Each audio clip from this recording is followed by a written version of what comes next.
നമസ്കാരം, ഞാൻ ബൈജു എന്നാർ. നമ്മുടെ ചാനലിലേക്ക് സ്വാഗതം. ഞാനിപ്പോൾ നിൽക്കുന്നത് പഞ്ചാബിൽ ചണ്ഡീഗഡിലാണ്. ഇവിടുന്ന് ജമ്മുവിലേക്ക് ഒരു വാഹനം ഓടിക്കാൻ പോകുന്നു. വാഹനം പിന്നിൽ കാണുന്നതാണ് ഏറ്റവും പുതിയ ഫോക്സ് വാഗൺ ടൈഗുൺ. ടൈഗുണിൻ്റെ 1 ലിറ്റർ 8 സ്പീഡ് ഓട്ടോമാറ്റിക് മോഡലാണ് നമുക്ക് പത്താൻകോട്ട് എന്ന് പറയുന്ന സ്ഥലം വരെ ഓടിക്കാൻ കിട്ടിയിരിക്കുന്നത്. അതിനുശേഷം നമുക്ക് 1.5 ലിറ്റർ പെട്രോൾ എഞ്ചിനോട് കൂടിയ മോഡൽ കിട്ടും. അത് 7 സ്പീഡ് DSG ഗിയർ ബോക്സോട് കൂടിയാണ്. 1 ലിറ്ററിൻ്റെ പ്രധാനപ്പെട്ട സവിശേഷത ഇപ്പോൾ ഏറ്റവും പുതുതായിട്ട് വന്നിരിക്കുന്ന മോഡലിൽ 8 സ്പീഡ് ഓട്ടോമാറ്റിക് വന്നു എന്നുള്ളതാണ്. നേരത്തെ 6 സ്പീഡ് ഓട്ടോമാറ്റിക് ആയിരുന്നു. ടോർക്ക് കൺവേർട്ടർ ഓട്ടോമാറ്റിക്കാണ്. അപ്പോൾ ഇവിടെ നിന്ന് 364 കിലോമീറ്ററാണ് ജമ്മു വരെയുള്ളത്. ഗംഭീരമായ റോഡാണ്. ഞാൻ നേരത്തെ 2-3 തവണ ഓടിച്ചിട്ടുള്ള റോഡ് കൂടിയാണ്. ഒരിക്കൽ കൊച്ചിയിൽ നിന്നും ഓടിച്ച് നമ്മൾ കാശ്മീരിലേക്കൊക്കെ പണ്ട്, അതായത് 2005 ഓടിച്ചു പോയ റോഡാണ്. പക്ഷേ ഇപ്പോൾ റോഡൊക്കെ വലുതായി കാണണം.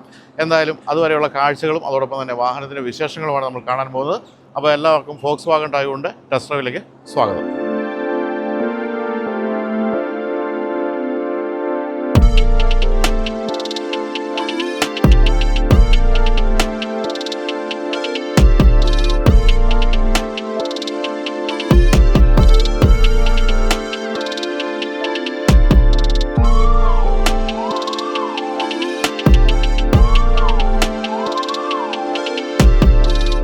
അപ്പോൾ നമ്മൾ യാത്ര തുടങ്ങി. പഞ്ചാബിലെ ഗോതമ്പ് പാടം അല്ലേ, ഗോതമ്പാടല്ലേ ഇത്? ഗോതമ്പ് പാടത്ത് എന്താ പറയുക, ഇപ്പോൾ വേദയൊക്കെ കഴിഞ്ഞിട്ട് കൃഷിയൊക്കെ എടുത്തു കഴിഞ്ഞ് നിൽക്കുന്ന ഒരു പറമ്പിൽ അല്ലെങ്കിൽ ഒരു പാടത്ത് നിൽക്കുകയാണ്. ആരും അടിക്കാനൊന്നും വരില്ല എന്ന് വിചാരിക്കുന്നു. കാരണം പഞ്ചാബികൾ പൊതുവെ കുറച്ച് ശാന്തശീലാണ്. അപ്പോൾ എൻ്റെ കൂടെ ഉള്ളത് മിസ്റ്റർ സെന്തിൽ എസ് നായർ. സെന്തിൽ നമ്മുടെ ഓൾ തിങ്സ് ഓട്ടോ എന്ന് പറയുന്ന യൂട്യൂബ് ചാനലാണ്. ഞങ്ങൾ ഒരുമിച്ചാണ് ഈ വണ്ടി ഏൽപ്പിച്ച് വിട്ടിരിക്കുന്നത്. അപ്പോൾ ഇവിടെ നിന്ന് ഏതാണ്ട് 400ഓളം കിലോമീറ്റർ ഉണ്ട് ഇനി നമുക്ക് ജമ്മുവിലെത്താൻ. നിങ്ങളൊക്കെ ധാരാളം യാത്ര ചെയ്ത റോഡായിരിക്കും ഇത്. കാരണം മലയാളികളുടെ പ്രിയപ്പെട്ട വിനോദസഞ്ചാര കേന്ദ്രം മനാലിയിലേക്കൊക്കെ ഡൽഹിയിൽ നിന്നും പോകുന്നത് ഈ ഒരു വഴിയിലാണ്. ഇന്നിപ്പോൾ വെയിലില്ലാതെ ഇങ്ങനെ മഴക്കാറൊക്കെ ആയിട്ട് നിൽക്കുന്ന ഒരു സമയമാണ്. സെന്തിലെ, ഞാനപ്പം എൻ്റെ ചുറ്റുമൊക്കെ ഒന്ന് എടുത്തിട്ട് സെന്തിലിനെ ഏൽപ്പിക്കുകയാണ്. ഓക്കെ, അതിന് ചായ കുടിച്ച് നമുക്ക് യാത്ര തുടങ്ങാം. പിരിയല്ല, യാത്ര തുടങ്ങുക. ചായ പിരിയുന്ന അപ്പോൾ ഓക്കെ. അപ്പോൾ നമ്മൾ ഫോക്സ് വാഗൺ ടൈഗുണിൻ്റെ എക്സ്റ്റീരിയർ വിശേഷങ്ങളിലേക്ക് അടക്കാം. നിങ്ങൾക്ക് അറിയാവുന്ന പോലെ ഇന്ത്യയിൽ ഏറ്റവും അധികം വിൽക്കപ്പെടുന്ന ഫോക്സ് വാഗണിൻ്റെ മോഡലാണിത്. 2021 തൊട്ട് ഇതുവരെ നോക്കുകയാണെങ്കിൽ 15 ലക്ഷത്തിലധികം ടൈഗുണുകൾ വിറ്റിട്ടുണ്ട്. എന്ന് മാത്രമല്ല, ഇപ്പോൾ പോലും ഈ കഴിഞ്ഞ ഫെബ്രുവരിയിൽ പോലും 2700 യൂണിറ്റുകളൊക്കെ വിറ്റ് അങ്ങനെ ഗംഭീരമായിട്ട് പോയിക്കൊണ്ടിരിക്കുന്നു. ഈ അടുത്ത കാലം വരെ ഈ സെഗ്മെൻറ്റിൽ ഏറ്റവും അധികം വീൽ ബേസ് ഉള്ളൊരു വാഹനമായിരുന്നു ഇത്. പക്ഷേ അതിനുശേഷം സീറയും അതുപോലെ തന്നെ റെനോ ഡസ്റ്ററൊക്കെ വന്നു കഴിഞ്ഞപ്പോൾ ആ ഒരു പദവി നഷ്ടമായെങ്കിൽ പോലും നല്ല ഇൻറ്റീരിയർ സ്പേസ് ഉണ്ട്. ഇപ്പോൾ പുതിയ ടൈഗുൺ വന്നപ്പോൾ ഒരു പക്ക യൂറോപ്യൻ ലുക്കിലേക്ക് ഇത് മാറി എന്നുള്ളതാണ് എനിക്ക് തോന്നിയൊരു കാര്യം. ഏറ്റവും പുതിയ ഗോൾഫിൻ്റെ GT നിങ്ങൾ കണ്ടു, അതുപോലെ ടൈറോൺ, അങ്ങനെയുള്ള ഏറ്റവും ഭംഗിയുള്ള മോഡലുകളുടെ ആ രൂപത്തിലേക്ക് ഇപ്പോൾ മുൻഭാഗം മാറിയിട്ടുണ്ട്.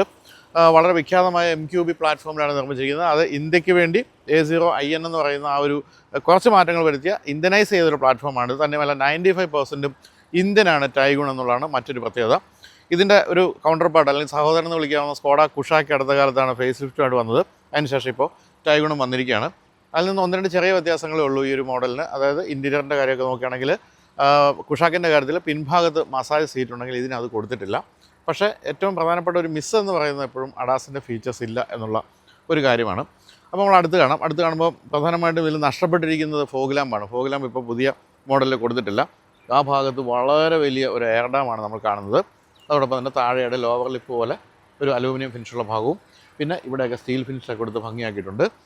ഈ ഭാഗത്ത് ഉണ്ടായിരുന്ന എന്തൊക്കെയോ കട്ടലൊക്കെ നഷ്ടപ്പെട്ടു. അതൊക്കെ മാറിയിട്ട് ഗ്രില്ലും ഒക്കെ ചെറുതായി വളരെ ചെറിയ ഒരു ഗ്രില്ലാണ് വന്നിരിക്കുന്നത്. തന്നെയല്ല ഇവിടെ ഒരു LED ലൈറ്റ് സ്ട്രിപ്പ് നെടുനീളത്തിൽ വന്നിരിക്കുന്നു. ഇവിടെ ഫോക്സ് വാഗണിൻ്റെ ഇലുമിനേറ്റഡ് ലോഗോ അത് വളരെ ഭംഗിയായിട്ടുണ്ട്. രാത്രി നല്ല ഭംഗിയായിരിക്കും. അതാണ് അവിടെ കാണുന്നത്. അപ്പോൾ മുൻഭാഗത്തെ ആ ഒരു കട്ടലൊക്കെ മാറ്റിയിട്ട് പക്ക യൂറോപ്യൻ ലുക്കിലേക്കാണ് മാറ്റിയിരിക്കുന്നത്. ആ കട്ടുകളും ക്രീസുകളൊക്കെ നല്ല ഭംഗിയായിട്ടുണ്ട്.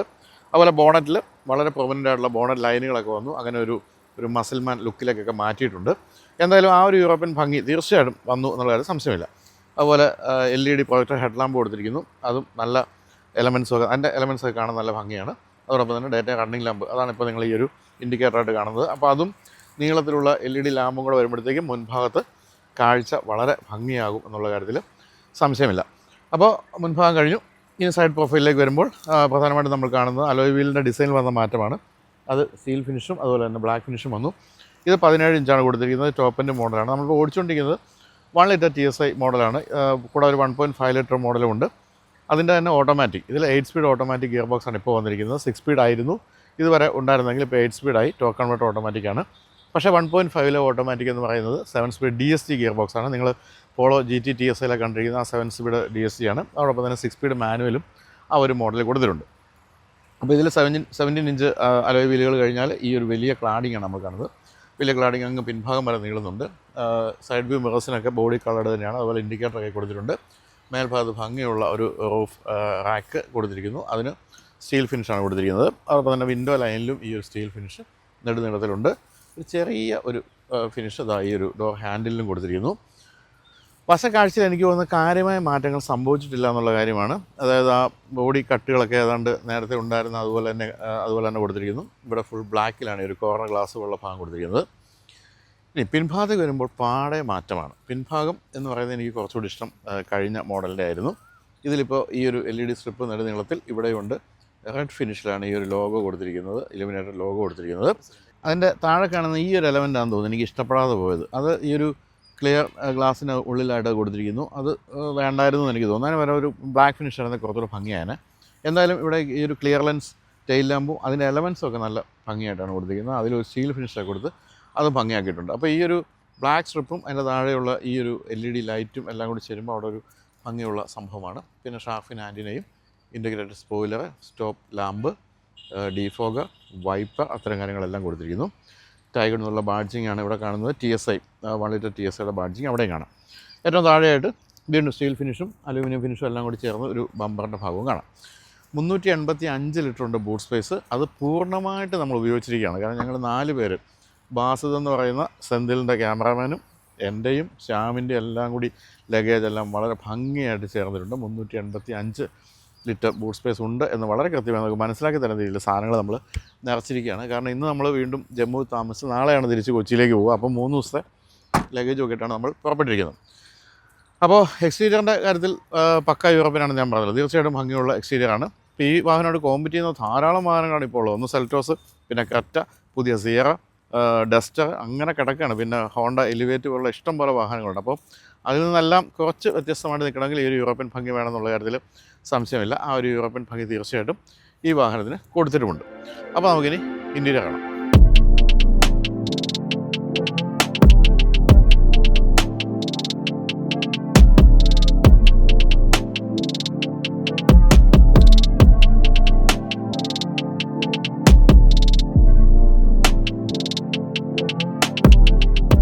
ഇന്നലെ നമ്മളൊരു വാക്ക് അറൗണ്ട് വീഡിയോ ചെയ്തിരുന്നു. അതിൽ നമ്മൾ GTയുടെ ഇൻറ്റീരിയർ കാണിച്ചിരുന്നു. GTയുടെ ഇൻറ്റീരിയർ ഫുൾ ബ്ലാക്കാണ്. എനിക്കതാണ് ഏറ്റവും ഇഷ്ടപ്പെട്ടത്. അതിൻ്റെ റൂഫ് പോലും ബ്ലാക്കാണ്, നല്ല ഭംഗിയായിട്ടുണ്ടായിരുന്നു. പക്ഷേ ഇതിപ്പോൾ ഈ ഒരു 1 ലിറ്റർ മോഡലിൽ നമ്മൾ കാണുന്നത് ഒരു മിക്സ് ഓഫ് ഈ ഒരു ബീജിൻ്റെ, അതുപോലെ ഈ ഒരു ബ്ലാക്ക്, പിന്നെ ഇവിടെ ഒരു വേറൊരു തരത്തിലുള്ള ഒരു ഫിനിഷ്, വേണമെങ്കിൽ ഒരു വുഡ് ഫിനിഷിൻ്റെ ഒരു ലോഹ രൂപം അല്ലെങ്കിൽ മെറ്റൽ രൂപം എന്നൊക്കെ വിളിക്കാവുന്ന ഒരു സംഭവമൊക്കെ ഉണ്ട്. എന്തായാലും ഇത് കുറച്ച് ഡള്ളാണ് ഈ ഒരു കളർ എന്നുള്ള കാര്യത്തിൽ സംശയമില്ല. എങ്കിലും അതിൽ ബാക്കി കാര്യങ്ങളെല്ലാം കൂടെ ഉൾച്ചേർത്തപ്പോൾ ഒത്തിരി കുറച്ചിട്ടുണ്ട് എന്നാണ് എനിക്ക് തോന്നുന്നത്. എൻ്റെ ഈ കളറിൻ്റെ ടേസ്റ്റൊക്കെ ഡിഫറെൻ്റ് ആയതുകൊണ്ട് പിന്നെ അത് പറയാൻ പറ്റില്ല. അപ്പോൾ അങ്ങനെ ഈ ഒരു 3 കളേഴ്സ് അവിടെ ഉപയോഗിച്ചിരിക്കുന്നു. ഇവിടുത്തെ സ്ക്രീൻ അല്പം വലിപ്പം കൂടി 10.25 ഇഞ്ച് ആയിട്ടുണ്ട്. എൻ്റെ ഓർമ്മ ശരിയാണെങ്കിൽ നേരത്തെ 10 ഇഞ്ചാണെങ്കിൽ 10.25 ആയി. നല്ല ബ്രൈറ്റ് കളേഴ്സൊക്കെയാണ് അതിൽ ഉപയോഗിച്ചിരിക്കുന്നത്. ഇതിൻ്റെ ഒരു പ്രശ്നം എന്ന് പറയുന്നത് 360 ഡിഗ്രി ക്യാമറ ഇല്ല എന്നുള്ളതാണ്. റിവേഴ്സ് ക്യാമറ ആണെങ്കിലും അത്ര റെസൊല്യൂഷനൊന്നുമില്ല, വളരെ ചെറുതുമാണ്. ഇപ്പോൾ ഏറ്റവും പുതിയ വാഹനങ്ങൾ, ഇപ്പം സെൽറ്റോസ് പോലുള്ള വാഹനങ്ങളൊക്കെ ക്യാമറ കണ്ടുകഴിയുമ്പോഴാണ് നമുക്കിത് തീരെ പോരല്ലോ എന്ന് തോന്നുക. പിന്നെ ബാക്കി കണക്ടിവിറ്റി ഫീച്ചേഴ്സ് ഉള്ള കാര്യങ്ങളെല്ലാം തന്നെ കൊടുത്തിട്ടുണ്ട്. കണ്ടോ മാപ്പ്, നമ്മൾ മാപ്പൊക്കെ ഇട്ടാണ് പോകുന്നത്. അവിടെ ഇല്ലേ, അതാ നമ്മൾ പൊയ്ക്കൊണ്ടിരിക്കുന്നത് ഫുൾ ഹൈവേ, ഗംഭീര ഹൈവേ കൂടെ പൊയ്ക്കൊണ്ടിരിക്കുന്നത്. നമ്മൾ ഉച്ചയ്ക്ക് പത്താൻകോട്ട് എന്ന് പറഞ്ഞ സ്ഥലത്താണ് നമുക്ക് ലഞ്ചൊക്കെ, അവിടത്തേക്കാണ് 231 കിലോമീറ്റർ ഇപ്പോൾ കാണിക്കുന്നത്. കൂടാതെ കണക്ടിവിറ്റി ഫീച്ചേഴ്സ് നോക്കിയാൽ ആപ്പിൾ കാർപ്ലേയും ആൻഡ്രോയിഡ് ഓട്ടോയും പോലുള്ള കാര്യങ്ങളും അത്തരം കാര്യങ്ങളെല്ലാം തന്നെയുണ്ട്. പോഡ്കാസ്റ്റ്, ഓഡിയോ ബുക്ക്, എല്ലാ സാധനങ്ങളും കൊടുത്തിട്ടുണ്ട് കേട്ടോ, എല്ലാം ഉണ്ട്. സ്പോട്ടിഫൈയും അതുപോലെ എല്ലാ കാര്യങ്ങളും കൊടുത്തിരിക്കുന്നു. അപ്പോൾ അത് കഴിഞ്ഞ് താഴേക്ക് വരുമ്പോൾ AC വെൻറ്റുകളും അതോടൊപ്പം തന്നെ താഴെയായിട്ട് ക്ലൈമറ്റ് കൺട്രോളിൻ്റെ സ്വിച്ചുകളും അതെല്ലാം പക്ക എന്താ പറയുക ഫോക്സ് വാഗൺ രീതിയിൽ തന്നെയാണ് കൊടുത്തിരിക്കുന്നത്. നമുക്ക് വാഹനം ഐഡലിങ്ങിൽ ഓഫ് ആകാതിരിക്കാൻ വേണ്ടിയുള്ള സ്വിച്ച് അവിടെ കൊടുത്തിരിക്കുന്നു. ഇത് വെൻറ്റിലേറ്റഡ് സീറ്റുകളാണ്. ഫ്രണ്ടിൽ 2 വെൻറ്റിലേറ്റഡ് സീറ്റുകളാണ് കൊടുത്തിരിക്കുന്നത്. അതിൻ്റെ സ്വിച്ചുകൾ അവിടെയുണ്ട്. 2 ചാർജിങ് പോർട്ടുകൾ ഇവിടെ കാണാം.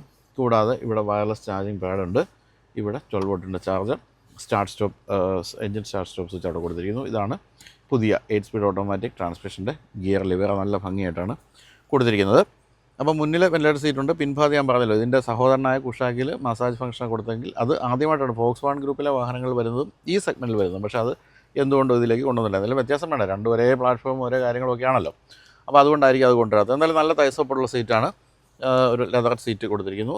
ഇഷ്ടം പോലെ സ്ഥലം, അത്തരം കാര്യങ്ങളൊന്നും യാതൊരു ക്ഷാമവുമില്ല. വളരെ വിശാലമായ ഗ്ലൗ ബോക്സാണ് അത് കൊടുത്തിരിക്കുന്നത്. പിന്നെ ഇവിടെ ഇതാണ് കീ സൂക്ഷിക്കാവുന്നൊരു ചെറിയ സ്പേസ് ഇവിടെ. പിന്നെ 2 കപ്പ് ഹോൾഡേഴ്സ്, ഇത് നമ്മുടെ മൈക്കിൻ്റെ കാര്യങ്ങളൊക്കെ ഇവിടെ വച്ചിരിക്കുകയായിരുന്നു. പിന്നെ ഇവിടെയുമുണ്ട് ഒരു സ്റ്റോറേജ് സ്പേസ്, നല്ലൊരു ആംറസ്റ്റും കൊടുത്തിരിക്കുന്നു. പിന്നെ പനോരമിക് സൺറൂഫ്, അങ്ങേറ്റം വരെയുള്ള വളരെ വിശാലമായ പനോരമിക് സൺറൂഫാണ് കൊടുത്തിരിക്കുന്നത്. എന്തായാലും ഇപ്പോൾ ഇന്ന് വലിയ ചൂടില്ല. ഇന്നലെ നമ്മൾ വന്നിറങ്ങുമ്പോൾ നല്ല ചൂടായിരുന്നെങ്കിലും ഇപ്പോൾ ഇന്നലെ വൈകിട്ട് ഇവിടെ മഴ പെയ്തു. കേരളത്തിൽ മഴ പെയ്തുകൊണ്ടിരിക്കുകയാണെന്ന് കേട്ടു. ഇവിടെയും മഴക്കാറുള്ളതുകൊണ്ട് തന്നെ നല്ല സുഖമുള്ളൊരു അന്തരീക്ഷമാണ്. പക്ഷേ ഇനി ജമ്മുവിലും കൂടുതൽ തണുപ്പുണ്ട് എന്നാണ് കേട്ടത്. അപ്പോൾ ഹെഡ് സ്പേസിനൊന്നും യാതൊരു കുറവുമില്ല, അത്തരം കാര്യങ്ങളും. പിന്നെ ഇലക്ട്രിക്കലി അഡ്ജസ്റ്റബിൾ സീറ്റുകൾ, നമുക്ക് എങ്ങനെ വേണമെങ്കിലും അഡ്ജസ്റ്റ് ചെയ്യാവുന്ന സീറ്റുകളും അത്തരം കാര്യങ്ങളെല്ലാം ഗംഭീരമായിട്ടുണ്ട്.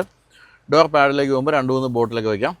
നമ്മളിപ്പോൾ ചെറിയ ബോട്ടിലുകളാണ് വെച്ചിരിക്കുന്നതെങ്കിലും വലിയ ബോട്ടിലൊക്കെ വയ്ക്കാൻ സാധിക്കും. നല്ലൊരു ആംറസ്റ്റ് ഉണ്ട്, അതും ഒന്നും മോശമല്ല. പിന്നെ നല്ലൊരു മ്യൂസിക് സിസ്റ്റം ഉണ്ട് കേട്ടോ. അത് പക്ഷേ ഈ ഒരു എന്താണ് അതിൻ്റെ പേരെന്നൊക്കെ ചോദിച്ചാൽ സൗണ്ട് എന്നൊക്കെ എഴുതിയിട്ടുള്ളൂ, അല്ലാതെ ഇവിടെ സൗണ്ടെന്ന് എഴുതിയിരിക്കുന്നത്.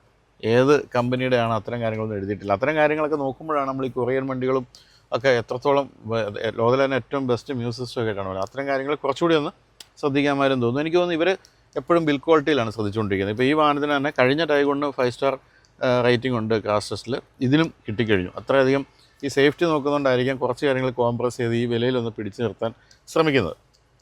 സ്റ്റിയറിംഗ് വീലിന് അഡ്ജസ്റ്റ്മെൻറ്റുകളൊക്കെ ഉണ്ട്, പലതരത്തിലുള്ള അഡ്ജസ്റ്റ്മെൻറ്റുകളുണ്ട്. അത് സുഖമാണ്, നമുക്ക് എങ്ങനെയും ഇരുന്ന് യാത്ര ചെയ്യാൻ സാധിക്കും. പിന്നെ പാഡിൽ ഷിഫ്റ്റേഴ്സ് അതും കൊടുത്തിട്ടുണ്ട്. അതുകൊണ്ട് തന്നെ ഹൈവേയിലൊക്കെ നല്ല രസമാണ് അങ്ങനെ ഓടിച്ചു പോകാൻ. സ്റ്റിയറിംഗ് വീല് പൊതുവെ വലിയ സംഭവമൊന്നും ഇല്ലെങ്കിലും ഫോക്സ് വാഗണിൻ്റെ തനത് രീതിയിൽ തന്നെ കൊടുത്തിരിക്കുന്നു. ഈ ഒരു സ്റ്റീൽ ഫിനിഷും കാര്യങ്ങളൊക്കെ ഉണ്ട്. അതിൽ ഇവിടെ ക്രൂസ് കൺട്രോളും പിന്നെ ഈ ഒരു വോളിയം കൺട്രോളും കാര്യങ്ങളൊക്കെ കൊടുത്തിരിക്കുന്നു. ഇവിടെ ആണ് ഇതിൻ്റെ വോളിയത്തിൻ്റെ അഡ്ജസ്റ്റ്മെൻറ്റ്, അത് വളരെ എളുപ്പമാണ് കൊണ്ട് ഉപയോഗിക്കാൻ. അതുപോലെ 10.1 ഇഞ്ചിൻ്റെ വലിയൊരു സ്ക്രീനാണ് മീറ്റർ കൺസോളിൽ, അത് നല്ല ബ്രൈറ്റ് കളേഴ്സൊക്കെ കൊടുത്ത് അത് നല്ല ഭംഗിയാക്കിയിട്ടുണ്ട്. പിന്നെ ഇവിടെ ലൈറ്റിൻ്റെ സ്വിച്ചുകൾ, സൈഡ് വ്യൂ മിറേഴ്സിൻ്റെ അഡ്ജസ്റ്റ്മെൻറ്റുകൾ, അത്തരം കാര്യങ്ങളും എല്ലാം കൊടുത്തിരിക്കുന്നു. ഇതാണ് ഡോർ ലോക്ക് കൊടുത്തിരിക്കുന്നത്. വിസിബിലിറ്റിയൊക്കെ നല്ല ഗംഭീരമാണ്. സീറ്റിൻ്റെ ഹൈറ്റൊക്കെ ഉയർത്തി വെച്ച് സ്റ്റിയറിംഗ് വീലും അഡ്ജസ്റ്റ് ചെയ്ത് സുഖമായിട്ടിരുന്ന് ഓടിച്ചു പോകാം.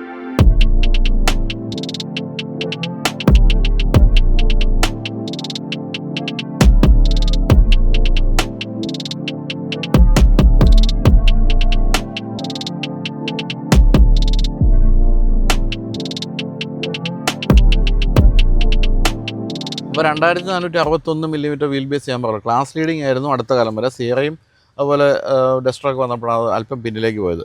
അപ്പോൾ ഇപ്പോഴും മോശമല്ലാത്ത ലെഗ് സ്പേസും എല്ലാ കാര്യങ്ങളും ഇൻറ്റീരിയർ സ്പേസും എല്ലാം കൊടുത്തിട്ടുണ്ട്. തന്നെയല്ല കുറച്ച് ഫ്ലാറ്റാണ് ഫ്ലോർ എന്നുള്ളതുകൊണ്ട് 3 പേർക്ക് സുഖമായിട്ട് ഇരുന്ന് യാത്ര ചെയ്യാം. നല്ല തൈ സപ്പോർട്ടാണ്, പിൻഭാഗത്ത് സീറ്റുകൾക്ക് നല്ല തൈ സപ്പോർട്ടുണ്ട്, നല്ല സുഖമായിട്ടുള്ള യാത്ര സമ്മാനിക്കുന്നുണ്ട്. പിന്നെ നല്ല വലിയ കപ്പ് ഹോൾഡേഴ്സും ഒരു വലിയ ആംറസ്റ്റും കൊടുത്തിരിക്കുന്നു. പിൻഭാഗത്ത് AC വെൻ്റ് ഉണ്ട്, അതുപോലെ തന്നെ 2 സി ടൈപ്പ് ചാർജിങ് പോർട്ടുകൾ കൊടുത്തിരിക്കുന്നു. ഈ സീറ്റ് ഞാൻ പിന്നിലേക്കാണ് ഇട്ടിരിക്കുന്നത്, ഇത് മുന്നിലേക്കും കണ്ടോ. ഇഷ്ടം പോലെ ലെഗ് സ്പേസ്, യാതൊരു പിശുക്കുമില്ലാതെ ലെഗ് സ്പേസ് കൊടുത്തിട്ടുണ്ട്. ഡോർ പാഡിലേക്ക് പോകുകയാണെങ്കിൽ 3-4 ബോട്ടിൽ ഇപ്പോൾ തന്നെ നമ്മൾ വെച്ചിട്ടുണ്ട്, അതിനുള്ള സ്പേസ് ഉണ്ട്. നല്ല ആംബ്രസ്റ്റ് കൊടുത്തിരിക്കുന്നു. പിന്നെ പനോരമിക് സൺറൂഫ് തലയുടെ മുകളിൽ വരെ ഇല്ലാന്നേ ഉള്ളൂ, ഇവിടം വരെ വന്ന് നിൽക്കുന്നുണ്ട്. അതുകൊണ്ട് തന്നെ നല്ല പ്ലസൻറ്റ് ഫീലാണ്. പിന്നെ വിൻഡോ ലൈനൊക്കെ ഒരു അല്പം ഉയർന്നാണ് നിൽക്കുന്നത്, സീറ്റ് അല്പം താഴ്ന്നാണ്, എങ്കിലും മോശമല്ലാത്ത വിസിബിലിറ്റി അത് തരുന്നുണ്ട്. അങ്ങനെ മൊത്തത്തിൽ പിൻഭാഗവും ഒരു പക്ക ഫാമിലി വാഹനത്തിന് ചേരുന്ന രീതിയിൽ തന്നെ കൊടുത്തിരിക്കുന്നു. നല്ല പ്ലസൻ്റാണ്. അതോടൊപ്പം തന്നെ നിർമ്മാണ നിലവാരം അത് പറയേണ്ട കാര്യമില്ല, ഫോക്സ് വാഗൺ ആയതുകൊണ്ട് തന്നെ അത് ഓരോ ഇഞ്ചിലും നമുക്ക് മനസ്സിലാക്കാൻ സാധിക്കുന്നുണ്ട്. അപ്പോൾ ഇത്രയൊക്കെയാണ് ഇൻറ്റീരിയർ. ഇനി നമുക്ക് വാഹനം ഓടിച്ചു പോവുകയാണ്. ഓടിച്ചു പോകുമ്പോൾ നമുക്ക് ഈ ഒരു ഡ്രൈവിംഗ് ഇംപ്രഷനും അതോടൊപ്പം തന്നെ കുറച്ച് കാഴ്ചകളൊക്കെ ഉണ്ട്. പത്താൻകോട്ട് വരെ നമുക്കൊന്ന് യാത്ര ചെയ്ത് നോക്കാം. അതിനുശേഷം എനിക്ക് തോന്നുന്നു ഇരുട്ടാനുള്ള സാധ്യതയുണ്ട്, മഴക്കാറൊക്കെ ഉള്ളതുകൊണ്ട് വീണ്ടും കിടക്കുന്നു. 100-ലധികം കിലോമീറ്റർ കൊണ്ട് നമുക്ക് ജമ്മുവിലെത്താം.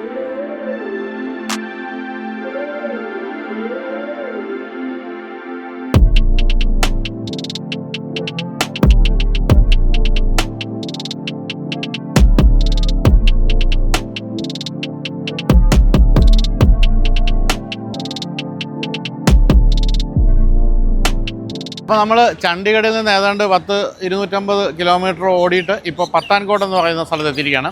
പത്താൻകോട്ടിൽ നമുക്ക് ഉച്ചയ്ക്ക് കഴിക്കാൻ വേണ്ടി ഇവിടെ നിക് ബേക്കേഴ്സ് എന്ന് പറയുന്നൊരു ബേക്കറിയിലാണ് കഴിക്കാൻ വേണ്ടി നമ്മൾ നിർത്തിയത്. പക്ഷേ ഒരു ഗംഭീര സംഭവം കേട്ടോ. അത് ഇവിടുത്തെ പിസ്സ നമ്മൾ കുറച്ച് ബാക്കി വന്ന് കയ്യിലൊക്കെ എടുത്തിരിക്കുകയാണ്.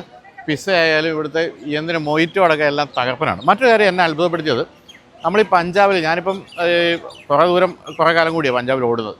പഞ്ചാബ് എന്ന് പറയുന്നത് പാടെ മാറിപ്പോയി. പഞ്ചാബിൻ്റെ കാര്യത്തിൽ ഇതുപോലെയുള്ള നല്ല ഗംഭീരമായ ഷോപ്പിംഗ് ഏരിയകൾ ധാരാളമുണ്ട്. ഇതെല്ലാം ശരിക്കും US-ലോ നിങ്ങൾ കാനഡയിലോ കണ്ടിരിക്കുന്ന അതേപോലെയുള്ള ഷോപ്പിംഗ് ഏരിയകളാണ്. നല്ല അടിപൊളി ഷോപ്പിംഗ് ഏരിയാസ്. ഇവരുടെ ഈ കാനഡിയൻ US കണക്ഷൻ ഉണ്ടല്ലോ, ഈ പഞ്ചാബികൾ അധികം അവിടേക്ക് ആയതുകൊണ്ടായിരിക്കാം ആ തരത്തിലാണ് ഇതിൻ്റെ ഇൻറ്റീരിയർ ആയാലും എക്സ്റ്റീരിയർ ആയാലും എല്ലാം തന്നെ. ഇവിടുത്തെ ഷോപ്പുകൾ ഈ KFC എന്ന് പറയുന്നത് ദത്തെടുത്തിരിക്കാൻ തോന്നുന്നു പഞ്ചാബിന്. ആ രീതിയിൽ KFC ആണ്. 200 മീറ്റർ കൂടുമ്പോൾ ഒരു KFC കാണാം. ആ തരത്തിൽ ജങ്ക് ഫുഡ് എന്ന് വേണം വിളിക്കാം. അതെല്ലാം ഇവിടെ വ്യാപകമായിക്കൊണ്ടിരിക്കുന്നു. അപ്പോൾ എന്തായാലും ഇതാ ഇവിടെ കഴിച്ച് തളർന്നിരിക്കുന്ന യുവാക്കളെയൊക്കെയാണ് കാണുന്നത്. ഇനി ഇതുണ്ടോ ബാക്കി? എൻ്റെ വക കുറേയൊക്കെ ഞങ്ങൾ നമ്മുടെ ട്രാക്കിംഗ് കാറിന് ഡ്രൈവറിനും കൊടുത്തു, എന്നിട്ടും തീരുന്നില്ല സാധനം. അതുപോലെ ഓർഡർ ചെയ്തത്. കാരണം ഇതിനൊന്നും വലിപ്പത്തെ പറ്റി ധാരണ ഇല്ലാതെ 4-5 പിസയൊക്കെ ഓർഡർ ചെയ്തത്, കൂടെ കുറേ സാധനങ്ങളും. അപ്പോൾ എന്തായാലും ഇനി ഇവിടെ നമ്മൾ പോകുന്നത് ജമ്മുവിലേക്കാണ്. ജമ്മുവിലേക്ക് 100 കിലോമീറ്റേഴ്സ് ഉള്ളെങ്കിലും ഇനിയിപ്പം കുറച്ച് വളവും തിരിവുകളൊക്കെ കയറ്റങ്ങളൊക്കെ ഉള്ള സ്ഥലങ്ങളായതുകൊണ്ട് ഒരു 3 hours എടുക്കാനുള്ള സാധ്യതയുണ്ട്. മറ്റൊരു കാര്യം, നമ്മൾ ഇതുവരെ ഇവിടെ ഓടിച്ചുകൊണ്ട് വന്നത് 1 ലിറ്റർ TSI മോഡലായിരുന്നു, പുതിയ 8 സ്പീഡ് ഓട്ടോമാറ്റിക് ഉള്ളത്. ഇനി നമ്മളിവിടെ നിന്ന് വാഹനം സ്വാപ്പ് ചെയ്തിട്ട് നമ്മളിനി ഓടിക്കാൻ പോകുന്ന 1.5 ലിറ്റർ TSI എൻജിൻ മോഡലാണ്. അത് 7 സ്പീഡ് DSG ഗിയർ ബോക്സ് ഉള്ള മോഡലാണ്. അപ്പോൾ അതാണ് ഇനിയിപ്പോൾ നമ്മൾ ഓടിച്ചുകൊണ്ട് വന്ന വണ്ടിയിൽ നിന്ന് മാറിയിട്ട് അടുത്ത റെഡ് ഓടിച്ചു വന്നു. ഇനി നമ്മൾ ഗ്രീനിലേക്ക് മാറുകയാണ്. അപ്പോൾ ഇനി നമുക്ക് യാത്ര തുടരാം അല്ലേ ശ്യാമേ? ജമ്മുവിലേക്കുള്ള യാത്ര തുടരാം. ഇന്ന് രാത്രി അവിടെ താമസിച്ച് നാളെ തിരിച്ചു പോകാനാണ് പരിപാടി.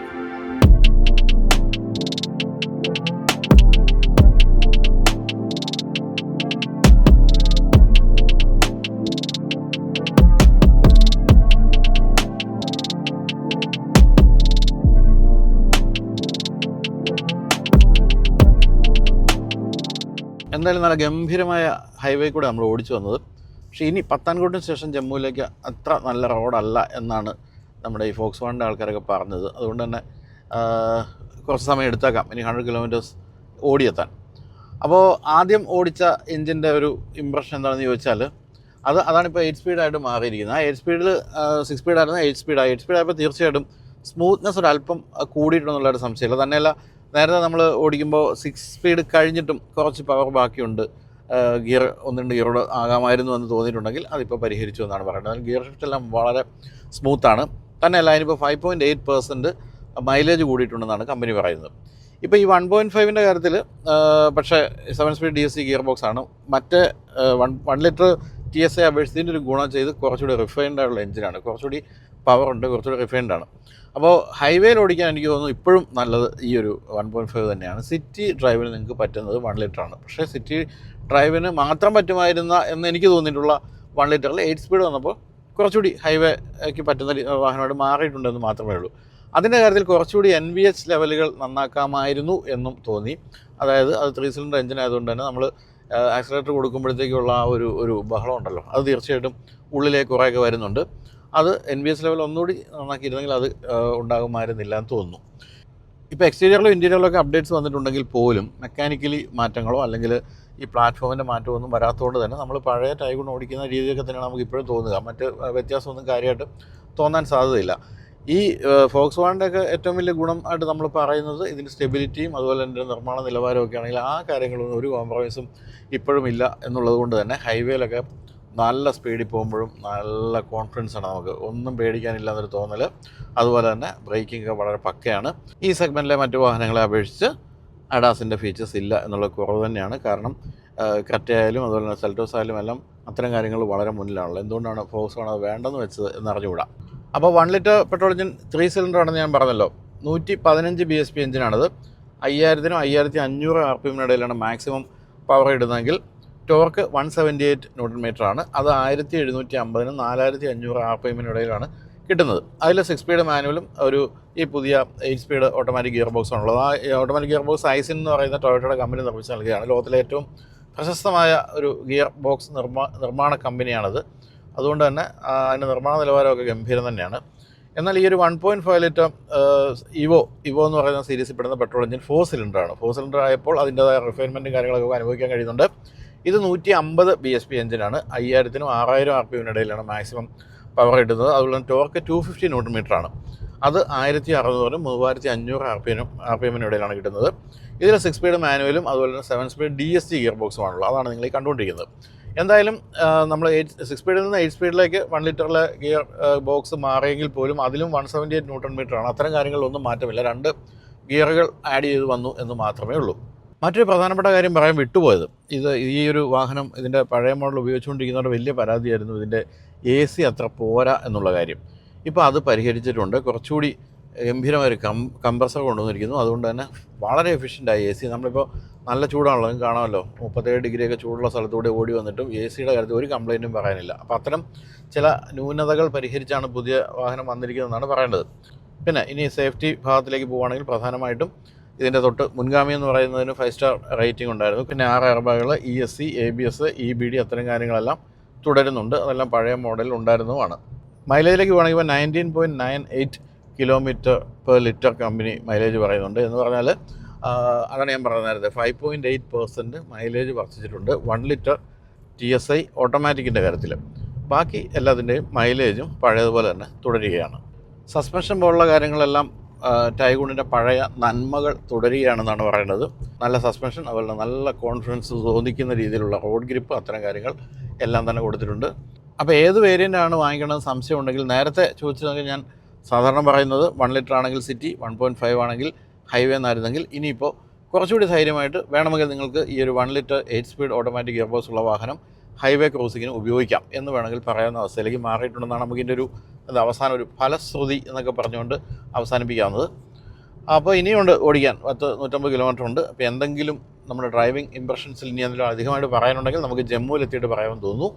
ജമ്മുവിലേക്ക് ഓടിക്കുക എന്ന് പറയുന്നത് വളരെ എക്സൈറ്റിംഗ് ആയിട്ടുള്ള കാര്യമാണ്. കാരണം ഹിമാലയത്തിൻ്റെ മടിത്തട്ടിലേക്കാണ് നമ്മൾ പോകുന്നത്. അതുകൊണ്ട് തന്നെ ആ യാത്രയെ ഒന്ന് എൻജോയ് ചെയ്യണം.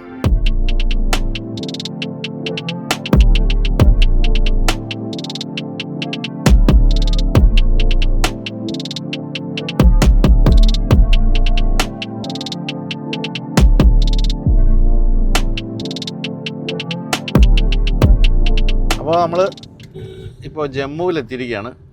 എൻ്റെ മനസ്സിലെ ജമ്മു ഇതല്ലെന്നാണ് ശ്യാം പറയുന്നത്.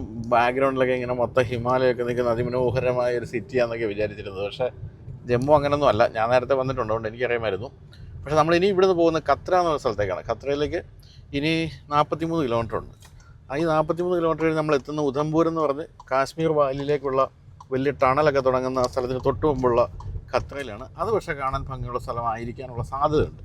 അതുകൊണ്ട് നമ്മൾ വീണ്ടും ചവിട്ടി പിടിച്ച് 43 കിലോമീറ്റർ ഓടാൻ 1 മണിക്കൂർ 11 മിനിറ്റാണ് കാണിക്കുന്നത്. അങ്ങനെ വൈകിട്ട് 7:12 നമ്മൾ ഖത്രയിലെ നമ്മുടെ ഹോട്ടലിലെത്തും. ഏതായിരുന്നു, മാരിയറ്റോ അല്ലേ? ഖത്ര മാരിയറ്റിലെത്തും. അതാണ് ഇനി പരിപാടി. അപ്പോൾ എന്തായാലും ഇനി അങ്ങോട്ട് ചവിട്ടി പിടിച്ച് പോകാം. അപ്പോൾ ഫോക്സ്വാഗൺ ടൈഗൂൺ നമ്മൾ ചണ്ഡീഗഡിൽ നിന്ന് ഓടിച്ച് ഇപ്പോൾ ജമ്മുവിലെത്തിയിരിക്കുകയാണ്. ഇതാ പിന്നിൽ ഹിമാലയ മലനിരകളുടെ തുടക്കമാണ് നമ്മൾ കാണുന്നത്. മഞ്ഞ് മലകളൊന്നും എത്തിയിട്ടില്ല. അത് ഉധംപൂരൊക്കെ കഴിയുമ്പോഴേ മഞ്ഞ് മലകൾ കാണാൻ പറ്റൂ. ഇനി നമുക്ക് 40 കിലോമീറ്റർ ഓടിക്കഴിയുമ്പോഴാണ് നമ്മൾ ഖത്ര എന്ന് പറയുന്നത് നമ്മൾ താമസിക്കാൻ പോകുന്ന സ്ഥലത്തെത്തുന്നത്. ഇപ്പോൾ നമ്മൾ പ്രധാനമായിട്ട് ഹൈവേ ഡ്രൈവ് ആയിരുന്നു എന്ന് പറയാം. പക്ഷേ വളരെ മോശം സ്ഥലങ്ങൾ നമ്മൾ പത്താൻകോട് കഴിയുമ്പോൾ വളരെ മോശം വഴികളുണ്ടായിരുന്നു. അപ്പോൾ അതുകൊണ്ട് തന്നെ നല്ല ഹൈവേ ആയിരുന്നില്ല മുഴുവനെന്ന് പറയാം. ഇവിടെയൊക്കെ പണി നടന്നുകൊണ്ടിരിക്കുകയാണ്. അപ്പോൾ നമ്മൾ 2 എഞ്ചിൻ ഓപ്ഷൻസ് ഓടിച്ചു. 1 ലിറ്റർ TSI ഓടിച്ചു, 1.5 ലിറ്റർ TSI ഓടിച്ചു. നമ്മളിതുവരെ പറഞ്ഞ പോലെ ഒരു 8 സ്പീഡ് ഓട്ടോമാറ്റിക് വന്നു എന്നുള്ള സത്യമാണെങ്കിൽ പോലും ഇപ്പോഴും നമുക്ക് ഈ 4 സിലിണ്ടറിൻ്റെ ഒരു സുഖം കിട്ടണമെങ്കിൽ ഇത് തന്നെ ഓടിക്കണം. എനിക്ക് തോന്നുന്നു ഹൈവേയിൽ കുറച്ചുകൂടി രസം ഇത് തന്നെയായിരുന്നു ഓടിക്കാൻ. പക്ഷേ മൈലേജ് കൂടുതൽ കാണിക്കുന്നത് നമ്മുടെ മീറ്റർ കാണിക്കുന്നത് ഇതിലാണ്. ഇത് നമുക്കൊരു ആവറേജ് 10.9 കിട്ടി, 11.9 ഒക്കെ കാണിച്ചു. കാരണം നമ്മൾ അതുപോലെ അത്രയും സ്പീഡിൽ 120 ചവിട്ടി പിടിച്ച് വന്നിട്ടും 12 മൈലേജ് കാണിച്ചു എന്ന് പറഞ്ഞാൽ ഇതാണ് കൂടുതൽ ഫ്യൂൽ എഫിഷ്യൻ എന്ന് എനിക്ക് തോന്നുന്നു. മറ്റേതിൽ നമ്മൾ 9 കൂടുതൽ കാണിച്ചിരുന്നില്ല അത്രയും സ്പീഡ് എടുത്തിട്ട്. അപ്പം സാധാരണഗതിയിൽ നല്ല രീതിയിലൊക്കെ ഓടിക്കുകയാണെങ്കിൽ മൈലേജ് 15 എടുത്ത് വരാനുള്ള സാധ്യതയുണ്ട് ഈ 1.5-ൽ. അപ്പോൾ എന്തായാലും വില പ്രഖ്യാപിച്ചിട്ടില്ല. വില വ്യത്യാസം ഉണ്ടാകാനുള്ള സാധ്യതയുമില്ല. ഉടൻ തന്നെ 1-2 ആഴ്ചക്കുള്ളിൽ വില പ്രഖ്യാപിക്കും. എന്തായാലും കാഴ്ചയിൽ വളരെ ഭംഗിയായിട്ടുണ്ട്. അതുപോലെ തന്നെ മറ്റ് കാര്യങ്ങളിലും ഒട്ടും മോശമായിട്ടില്ല. പല പുതുമകളും അവതരിപ്പിച്ചിട്ടുമുണ്ട് ഫോക്സ്വാഗൺ. അപ്പോൾ നല്ല ചൂട് ചായ കുടിക്കുകയാണ്. ഇതിനകത്ത് എന്തൊക്കെയായിരുന്നു? പട്ടയും ഗ്രാമ്പും. പട്ട എന്ന് പറഞ്ഞാൽ കോട്ടയംകാർ തെറ്റിദ്ധരിക്കും. അത് ആ പട്ടയല്ല. ഇത് എന്ത് പട്ടയാണ്? കറുവാപ്പട്ടയും ഗ്രാമ്പും ഒക്കെയാണ് ഇട്ടിരിക്കുന്നത്. അപ്പോൾ ഇത് കുടിച്ചിട്ട് നമ്മളിനി 40 കിലോമീറ്റർ ഓടി നമ്മുടെ ഖത്രയിലേക്ക് എത്തുകയാണ്. അപ്പോൾ ഒരു ട്രാവലോ കാർഡൊന്നും ചെയ്യാൻ സാധിച്ചില്ല. കാരണം വെച്ചാൽ വളരെ തിരക്ക് പിടിച്ചൊരു ദിവസമായിരുന്നു. അപ്പോൾ എന്തായാലും വീഡിയോ ഉണ്ടാകും. നന്ദി. ചിയേഴ്സ്.